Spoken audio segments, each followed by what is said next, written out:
ইকরা বিসমি রাব্বিকাল্লাযী খলাক। আল্লাহ তাআলা তার বন্ধুকে বলতেছেন, ও আমার পয়গম্বর, আপনি পড়ুন কার নামে, যিনি আপনাকে সৃষ্টি করেছেন। সুবহানাল্লাহ।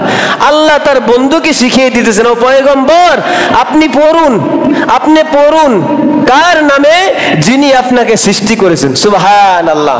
তাহলে সর্বপ্রথম যে কোরআন নাজিল হলো পয়গম্বরের উপরে, ওই নাজিল হওয়ার প্রথম আয়াতে আল্লাহ কি বলতেছেন? পড়ো। কি বলতেছেন? পড়ো। কি বলতেছেন? পড়ো। কি পড়ো? এলেম। কি শিখো? এলেম শিখো। কি পড়ো? নামাজ পড়ো। কি পড়ো? কোরআন পড়ো। কি পড়ো? আল্লাহকে পড়ো। কাকে পড়তে হবে? আল্লাহকে। আল্লাহ নিজেই সর্বপ্রথম যে আয়াতখানা নাজিল করেছেন, ওই আয়াতের ভিতরে আল্লাহ বলতেছেন পড়ো। কার নামে? যিনি তোমাকে সৃষ্টি করেছেন। সুবহানাল্লাহ। এরপরে 2 নম্বর আয়াতে আল্লাহ বলতেছেন, খলাকাল ইনসানা মিন আলাক। আল্লাহ তাআলা বলতেছেন, ও পয়গম্বর এমন প্রভুর নামে পড়েন যে প্রভু মানুষকে সৃষ্টি করেছেন মাত্র একটু রক্তপিণ্ড দ্বারা। সুবহানাল্লাহ। কি দ্বারা? রক্তপিণ্ড দ্বারা। এবার রক্তপিণ্ড কি? ও বাজান, আপনার আমার বাবা কোন স্বামী স্ত্রী যদি একসাথে হয়, ওই একসাথে মিলনের পর সহবাস করার পর ওই স্বামীর লজ্জা স্থান থেকে আল্লাহ তাআলা যে 1 ফোঁটা নাপাক পানিকে পাঠিয়ে দেন, ওই 1 ফোঁটা নাপাক বীজর ওই পানিটাকে আল্লাহ তাআলা পবিত্র করিয়া ওই নাপাক পানিটাকে আল্লাহ তাআলা একটু রক্তর সমতুল্য করে দেন। সুবহানাল্লাহ। তাহলে 1 ফোঁটা নাপাক পানিকে আল্লাহ তাআলা ওইটাকে ধুইয়া মুইসা কি বানান? পবিত্র রক্ত বানান। কি বানান? রক্ত। ওই রক্ত থেকে আপনি আর আমি এই 3.5 লাখ একজন মানুষ। এই জন্য আল্লাহ তাআলা 2 নম্বর আয়াতে বলতেছেন, রব্বিকাল্লাযী ইকরা বিসমি রাব্বিকাল্লাযী খলাক খলাকাল ইনসানা মিন আলাক। ও পয়গম্বর আপনি পড়ুন ওই প্রভুর নামে, যেই প্রভু মাত্র একটু রক্তপিণ্ড থেকে মানুষকে সৃষ্টি করেছেন। সুবহান। তাহলে আমরা সৃষ্টি হয়েছি কি এর দ্বারা? একটু রক্তের দ্বারা। কিসের দ্বারা? একটু রক্তের দ্বারা। এই রক্তকে আল্লাহ তাআলা আবার 40 দিন পরে একটু গোশতের ব্যবস্থা করছে, আকৃতির ব্যবস্থা করছে, মানুষের আকৃতি। এইভাবে 40 দিন পরে পরিবর্তন করতে করতে করতে পূর্ণাঙ্গ যখন একজন মানুষ হয়, তখন আল্লাহ তাআলা মায়ের গর্ভ থেকে তাকে দুনিয়াতে পাঠান। সুবহানাল্লাহ।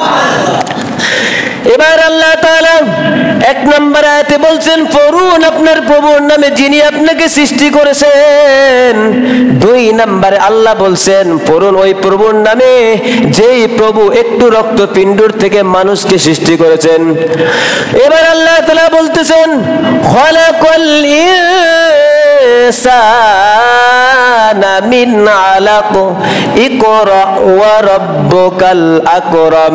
এবার পয়গম্বরকে 3 নম্বর আয়াতে বলতেছেন, ও পয়গম্বর আপনি পড়ুন ওই প্রভুর নামে যে প্রভুর চাইতে দয়ালু আর কেউ নাই। সুবহানাল্লাহ।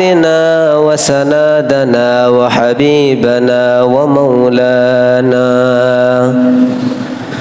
ومولانا محمدا عبده ورسوله أما بعد فأعوذ بالله من الشيطان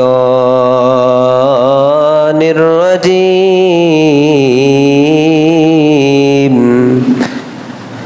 بسم الله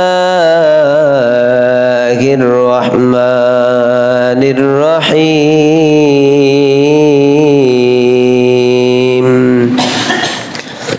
اقرأ باسم ربك الذي خلق خلق الإنسان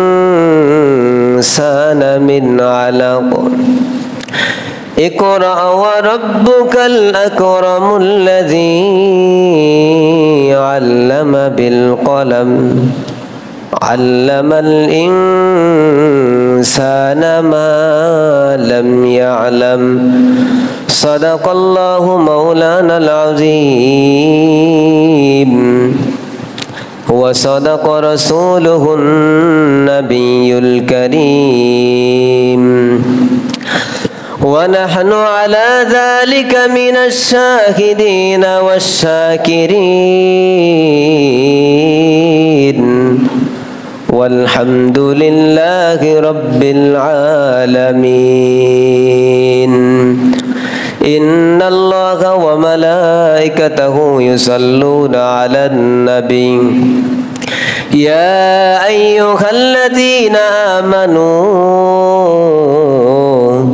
صلوا عليه وسلموا تسليما اللهم صل على سيدنا مولانا محمد وعلى آله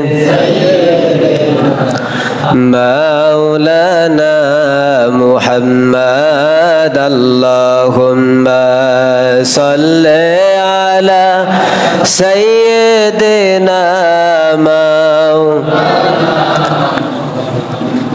وعلى آله سيدنا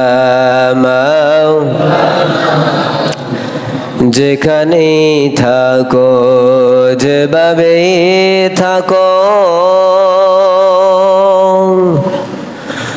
আমার আল্লাহ তাআলাকে ভুলিও না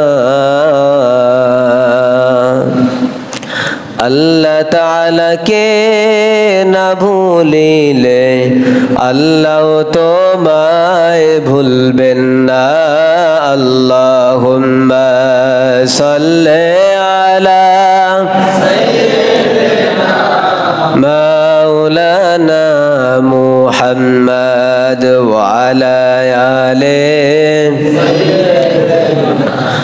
مولانا محمد لا إله إلا الله لا إله إلا الله لا إله إلا الله لا إله إلا الله لا إله إلا الله لا إله لا إله إلا الله لا إله হাতে করো হাতের কাম পায়ে করো পায়ের কাম জবানে ডাকো ডাকর বান্দা জবানে ডাকো ডাকর বান্দা আল্লাহ তাআলার জাতি নাম লা ইলাহা ইল্লাল্লাহ লা ইলাহা لا إله إلا الله لا إله إلا الله لا إله لا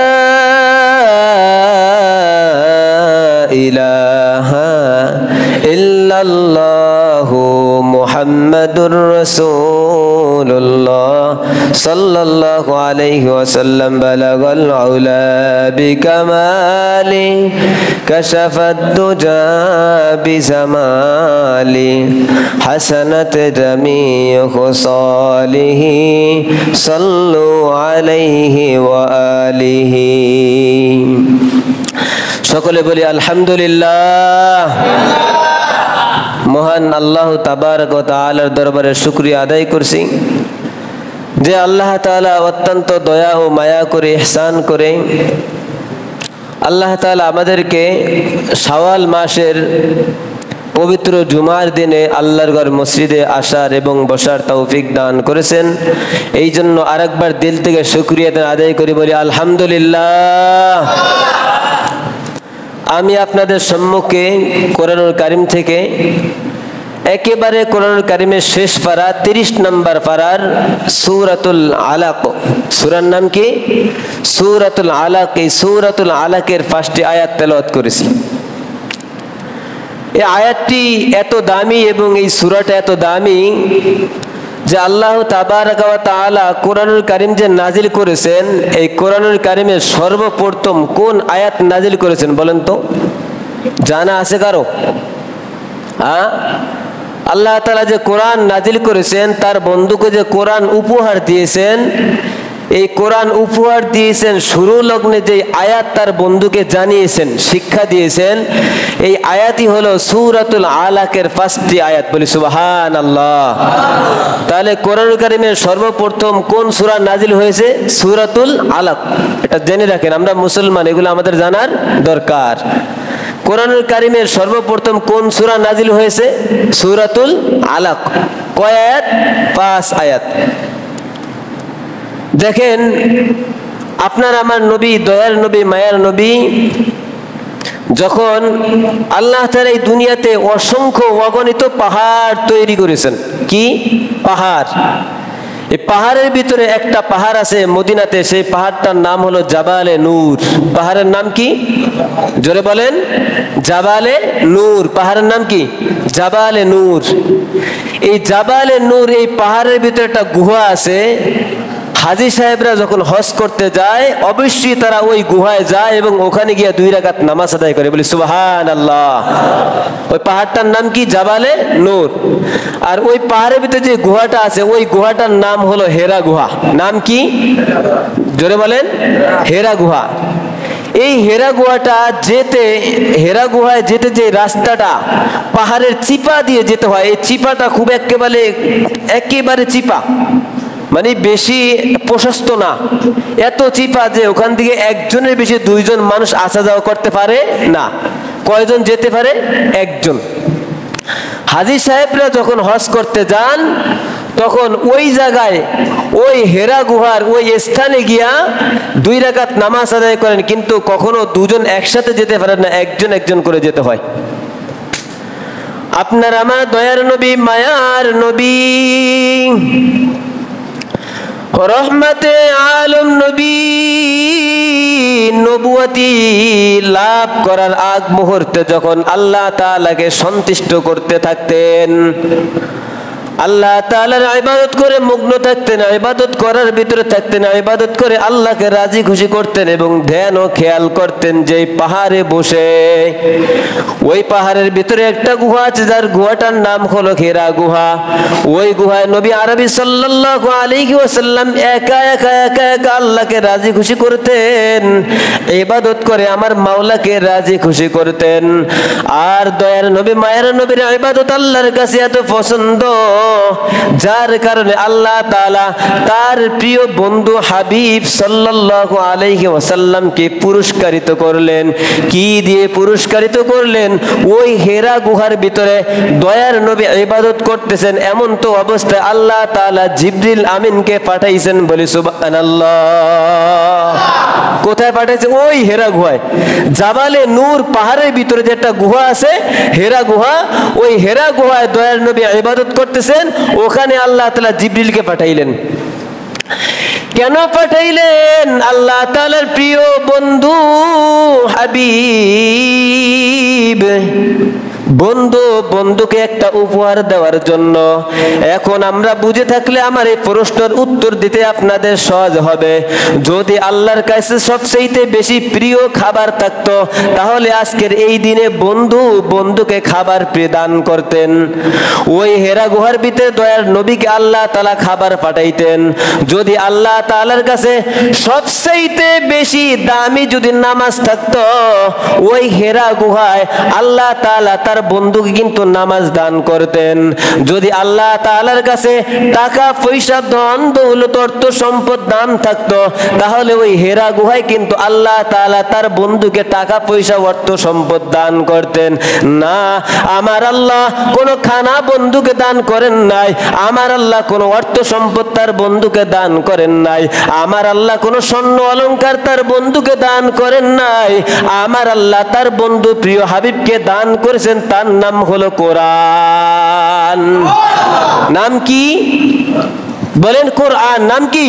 কোরআন। তাহলে আল্লাহ তার প্রিয় বন্ধু আমাদের নবীকে কি দান করেছেন খুশি হয়ে? কোরআন। কি দান করেছেন? কোরআন। এবং কোন সূরা? সূরাতুল আলাক। নাম কি? সূরাতুল আলাক। আমার আপনার দয়ার নবী এমন একজন নবী, যেই নবীর উস্তাদ দুনিয়ার কোন মানুষ হতে পারে নাই। যেই নবীর উস্তাদ হলো স্বয়ং আমার আল্লাহ। আমার আল্লাহ স্বয়ং তার বন্ধু হাবিবকে শিক্ষা দিয়েছেন। ওই হেরা গুহার ভিতরে পয়গম্বর ইবাদত করে, ওই ইবাদত অবস্থায় আল্লাহ তাআলা জিবরিল আমিনকে পাঠাইলেন, যাও আমার বন্ধুর কাছে যাও, আমার বন্ধুকে আজকে এমন একটা বাণী উপহার দিবা, যেই বাণীটা হলো আমি রব্বি কারিমের মুখের ভাষা। সুবহানাল্লাহ। কার ভাষা? কোরআন। কার ভাষা? আল্লাহর। কার ভাষা? কোরআন। কার ভাষা? আল্লাহর ভাষা, আল্লাহর কালাম। ও জিবরিল, যাও আমার বন্ধুকে আজকেই উপহারটা দিয়ে আসো। কি? আমার ভাষা কোরআন। জিবরিল আমিন পয়গম্বরের কাছে আসলেন, আয়েশা বলতেছেন, সালাম দিয়ে বলতেছেন, ওগো পয়গম্বর, আল্লাহ আপনার উপরে রাজি এবং খুশি হয়ে আপনাকে একটা কোরআন দান করেছেন। বলে সেটা আবার কি?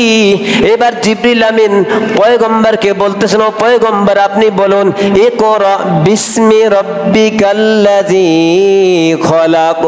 এই কথা যখন জিবরিল আমিন পয়গম্বরকে বললেন, পয়গম্বর বলো, ভাই জিবরাইল, আমি তো এটা পড়তে জানি না। জিবরিল আমিন যখন বললেন আপনি বলুন ইকরা বিসমি রাব্বিকাল্লাযী খলাক, পয়গম্বর বলছে, ভাই জিবরাইল, আমি তো এটা পড়তে জানি না। একবার বলছেন, নবী বলছে আমি জানি না। দুইবার বলছেন, নবী বলছেন আমি জানি না। তিনবার যখন বলছেন, পয়গম্বর বলছে এটা আমি জানি না। এবার আল্লাহ তাআলা জিবরিল আমিনকে বলতেছেন, ও আমার জিবরিল, আমার বন্ধু তোমার জবান থেকে শুনবে আর তুমি হয়ে যাইবা আমার বন্ধুর ওস্তাদ, এটা হতে পারে না। সুবহানাল্লাহ। তাহলে কি করণীয়? এবার আল্লাহ বলতেছেন, ও জিবরিল, তুমি আমার বন্ধুকে নিয়া তোমার বুকের সাথে আমার বন্ধুর বুকটা একটু চাপাও, মোলাকাত করো, মুআনাকা করো। ওই মুআনাকার মাধ্যমে আমি আমার বন্ধুর কলবের ভিতরে আমার কোরআন নামক দৌলত দিয়া দিব। পরে জিবরিল আমিন পয়গম্বরকে এইভাবে আগলে ধরে বুকের সাথে যখন চাপ মারলেন, তখন আল্লাহর কালাম দয়ার নবী মায়ার নবীর কলবে ঢুকে গেল। বলি সুবহানাল্লাহ। তাহলে কি ঢুকলো তখন? সর্বপ্রথম যে 5খানা আয়াত ঢুকেছে, ওই 5খানা আয়াত হলো ইকরা বিসমি রাব্বিকাল্লাযী খলাক। আল্লাহ তাআলা বলতেছেন, ও পয়গম্বর, ইকরা মানে পড়ো। ইকরা মানে কি? পড়ো। আমরা পড়ি না? যে যেটাই পড়ি, পড়ার আরবি শব্দ কি? ইকরা। বলেন, পড়ার আরবি শব্দ কি? ইকরা। আল্লাহ তাআলা বলতেছেন, ইকরা বিসমি রাব্বিকাল্লাযী খলাক। আল্লাহ তাআলা তার বন্ধুকে বলতেছেন, ও আমার পয়গম্বর, আপনি পড়ুন কার নামে? যিনি আপনাকে সৃষ্টি করেছেন। সুবহানাল্লাহ। আল্লাহ তার বন্ধুকে শিখিয়ে দিতেছেন, ও পয়গম্বর, আপনি পড়ুন, আপনি পড়ুন কার নামে? যিনি আপনাকে সৃষ্টি করেছেন। সুবহানাল্লাহ। তাহলে সর্বপ্রথম যে কোরআন নাজিল হলো পয়গম্বরের উপরে, ওই নাজিল হওয়ার প্রথম আয়াতে আল্লাহ কি বলতেছেন? পড়ো। কি বলতেছেন? কি বলতেছেন? পড়ো। কি বলতেছেন? পড়ো। কি পড়ো? এলেম। কি শিখো? এলেম শিখো। কি পড়ো? নামাজ পড়ো। কি পড়ো? কোরআন পড়ো। কি পড়ো? আল্লাহকে পড়ো। কাকে পড়তে হবে? আল্লাহকে। আল্লাহ নিজেই সর্বপ্রথম যে আয়াতখানা নাজিল করেছেন, ওই আয়াতের ভিতরে আল্লাহ বলতেছেন পড়ো। কার নামে? যিনি তোমাকে সৃষ্টি করেছেন। সুবহানাল্লাহ। এরপরে 2 নম্বর আয়াতে আল্লাহ বলতেছেন, খলাকাল ইনসানা মিন আলাক। আল্লাহ তাআলা বলতেছেন, পয়গম্বর, এমন প্রভুর নামে পড়েন যে প্রভু মানুষকে সৃষ্টি করেছেন মাত্র একটু রক্তপিণ্ড দ্বারা। সুবহানাল্লাহ। কি দ্বারা? রক্তপিণ্ড দ্বারা। এবার রক্তপিণ্ড কি?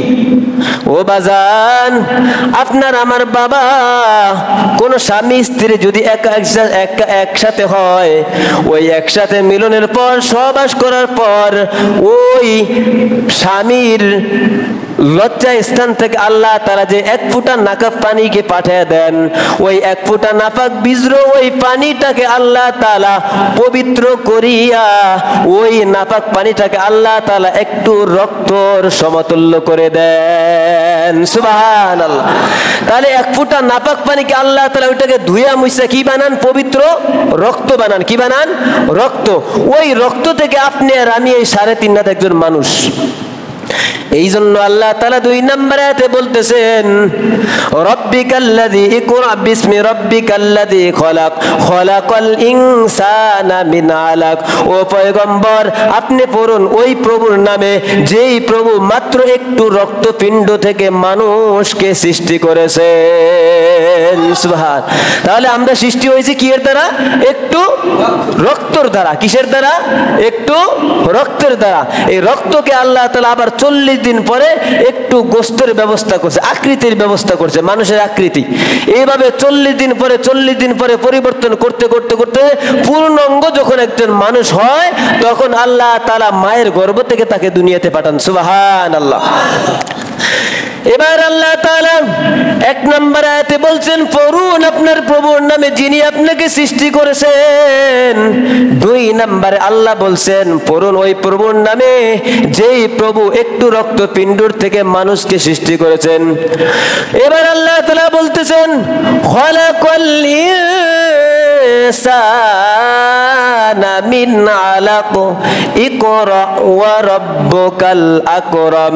এবার পয়গম্বরকে 3 নম্বর আয়াতে বলতেছেন, ও পয়গম্বর, আপনি পড়ুন ওই প্রভুর নামে যে প্রভুর চাইতে দয়ালু আর কেউ নাই। সুবহানাল্লাহ। কার নামে পড়তে বলছে? ওই প্রভুর নামে, ওই আল্লাহর নামে যে আল্লাহর চাইতে দয়ালু আর কেউ নাই। বুঝে আসছে কথা? 1 নম্বরে বলছে পড়ুন আপনার রবের নামে, 2 নম্বরে বলছেন পড়ুন ওই প্রভুর নামে যিনি মানুষকে সৃষ্টি করেছেন একটু রক্তপিণ্ড থেকে।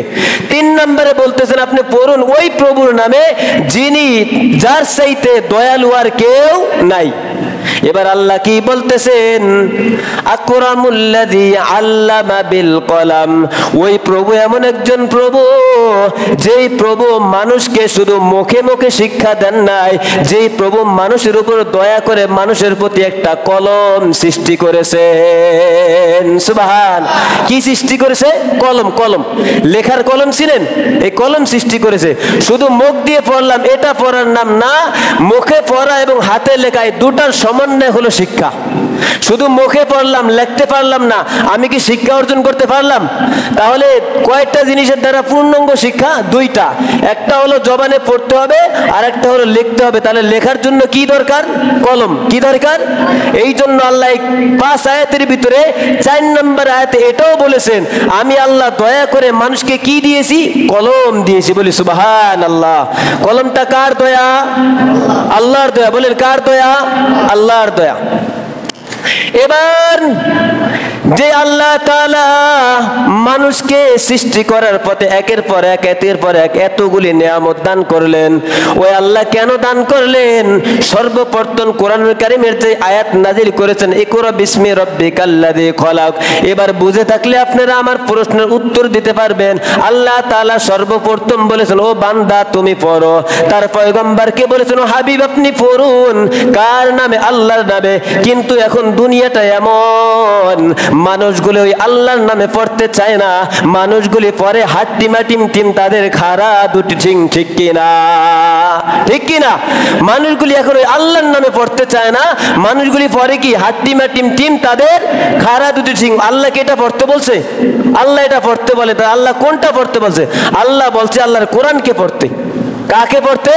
আল্লাহর কোরআনকে পড়তে। কিন্তু এখন স্কুল কলেজে এত মারাত্মক খারাপ পড়াগুলা পড়ায় যে হাট্টিমা টিম তাদের খাড়া দুটি ঠিং।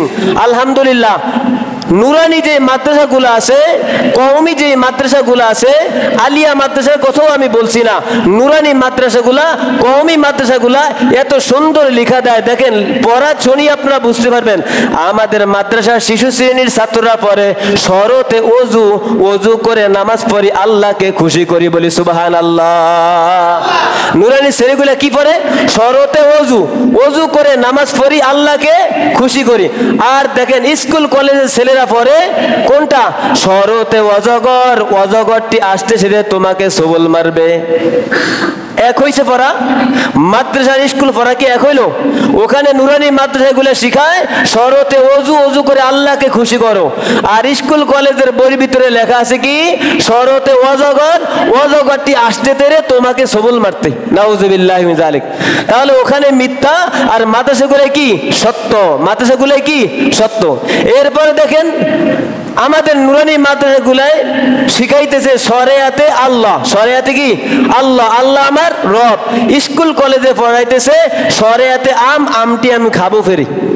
স্কুল কলেজে কি পড়ায়? শরিয়াতে আম, আমটি আমি খাবো ফেরি। ওরে বেটা তুই কার আম খাইরে ভাইরা খাবি? শরিয়াতে আম, আমটি আমি খাবো ফেরে, কার আম পাইরা খাইবা? এই জন্য শিক্ষাগুলোর অনেক ব্যবধান আছে। এখন বর্তমানে আল্লাহ তাআলা এই আয়াতে বুঝাইতেছেন খলাকাল ইনসান, আল্লাহই সৃষ্টি করেছেন মানুষকে। আর বর্তমান যুগে স্কুল কলেজে শিক্ষা দিতেছে মানুষগুলি নাকি সৃষ্টি হয়েছে বানর থেকে। বলি নাউযুবিল্লাহ। হ্যাঁ, কি বলতেছে? মানুষ সৃষ্টি হয়েছে বানর থেকে। এটা কি সত্য না মিথ্যা? মিথ্যা। এই জন্য আল্লাহ তাআলা এত দামি কোরআন দয়ার নবী মায়ারুম নবীর উপরে নাজিল করেছেন কেন? আল্লাহ বলতেছেন ইকরা বিসমি রাব্বিকাল্লাযী খলাক। ও পয়গম্বর আপনি পড়ুন আপনার ওই প্রভুর নামে যিনি আপনাকে সৃষ্টি করেছেন। ওই প্রভুর নামে পড়া লাগবো কি লাগবো না? লাগবো কি লাগবো না? লাগবো। কি পড়বেন? কোরআন পড়বেন। কোরআন পড়লে লাভ কি? কোরআন শিক্ষা দিলে লাভ কি? কোরআন শিক্ষা দিলে লাভ এইটা হাদিস শরীফের ভিতরে আসছে, একজন হাফেজে কোরআন কাল কিয়ামতের দিন আল্লাহ তাআলা একজন হাফেজে কোরআনকে বলবেন, ও হাফেজে কোরআন তুমি দাঁড়াও আর আমার সামনে আমার কোরআন পাঠ করতে থাকো। একজন হাফেজে কোরআন যখন এক একটি আয়াত তেলাওয়াত করবেন, আল্লাহ তাআলা এক একটি আয়াতের বিনিময়ে তাকে এক একটা জান্নাতের উঁচু মাকাম দান করবে, বলি সুবহানাল্লাহ। এবং শুধু তাই নয়, ওই একজন হাফেজে কোরআনের মা এবং বাবাকে এত দামি একটা মুকুট আল্লাহ তাআলা কাল কিয়ামতের দিন দান করবেন, সূর্যের চাইতে কোটি কোটি গুণ বেশি পাওয়ার থাকবে ওটার, বলি সুবহানাল্লাহ। তাহলে আল্লাহ বলছে ওই শিক্ষা দিতে, আর আপনি শিক্ষা দেন হাট্টি মাটিম টিম। তাহলে আপনি কি আল্লাহর হুকুম মানলেন? না, মানা হইল না। এবার আমার এই কোরআনের আয়াত থেকে আপনাদেরকে আরেকটি ঘটনা শোনাই, তাহলে আপনাদের বুঝে আসবে। কিতাবের একটা ঘটনা, ঘটনাটি হলো জামানার অনেক বড় একজন ইমাম, যার নাম হলো হযরত ইমাম গাজ্জালী রাহিমাহুল্লাহ। এই ইমাম গাজ্জালী রাহিমাহুল্লাহকে একদিন দয়ার নবী মায়ার নবী স্বপ্নে দেখায়, ও ইমাম গাজ্জালী তুমি এখানে তোমার কামরার ভিতরে আরামের ভিতরে ঘুমাও, আর গিয়া দেখো আমার একটা পাগল আশেক আব্দুর রহমান তার নাম, আমার ওই আশেকটা বাগানের কিনারায় পড়ে রয়েছে, কোনো মানুষ নাই তার জানাজা দেওয়ার মতো, কোনো মানুষ নাই তাকে গোসল করাইবার মতো, কোনো মানুষ নাই তাকে গোসল দিয়া কবরে শোয়াইবে, এরকম কোনো আলেম ওলামা নাই। দয়ার নবী স্বপ্নে দেখাইছি ইমাম গাজ্জালীকে, এই ইমাম গাজ্জালীকে, যে ইমাম গাজ্জালী হলো এমন একজন ইমাম, তার পাশে যদি কোনো ব্যক্তি ওযু করে, ওই ওযুর সাথে কোন গুনাহ ধুয়া যায়, ওই ওযুর সাথে কোন গুনাহ ধুয়া যায়, এটা ইমাম গাজ্জালী দেখতে পারে, বলি সুবহানাল্লাহ। কেমন ইমাম গাজ্জালী? তার পাশে যে বেটা ওযু করে, ওই বেটার ওযুর সাথে কোন পাপের গুনাহ ধুয়ে যায়, এটা ইমাম গাজ্জালী দেখতে পায়, সুবহানাল্লাহ।